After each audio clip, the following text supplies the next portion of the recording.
आसंता 10 तारिख में बालेश्वर बार आसोसिएशन रो प्रतीक धर्मघट कला ब्याच पिंधि धर्मघट को ओह्लाइबे बार आसोसिएशन रो वकील।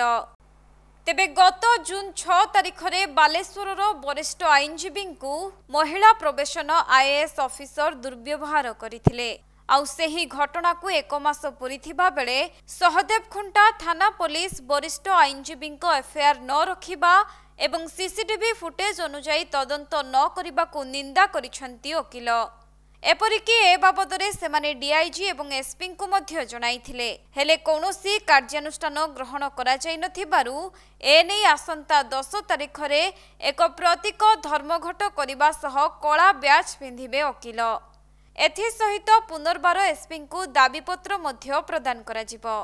तेबे शीघ्र एही घटनार तदंत आरंभ करी वकीलों को न्याय प्रदान करा न गले समग्र राज्य रे वकील माने आंदोलन करिवे बोली चेतावनी दैछंती बालेश्वर वकील संघ।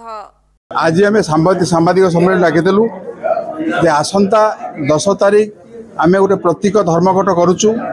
धर्मघट करिवार उद्देश्य होची गत 11 तारिख रु आमर एडवोकेट पुरुषोत्तम दास गोटे इतला देइथिले हैं आज पर्यंत पुलिस तो रजिस्टर करना।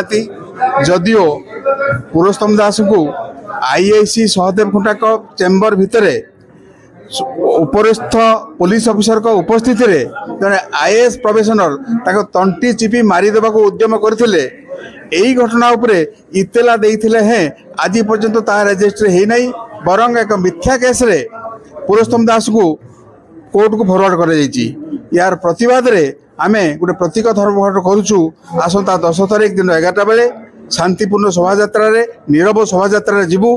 आमर एसपी महोदय को आमर दाबीपत्र देबु एवं से दिन 10 तारिख दिन आमे कौनसी वकील कोर्ट रे कार्य करिबु नाही, कोर्ट वर्जन करिबु। लिखित आकार देला परे मध्ये तापर ऑनलाइन रे जहां आकार लीगल पाराफेरनिया ओडिसा माननीय मुख्यमंत्री को आरंभ करी समस्त बालेश्वर प्रसंजित सेठिंग को रिपोर्ट कोणार्क लाइव।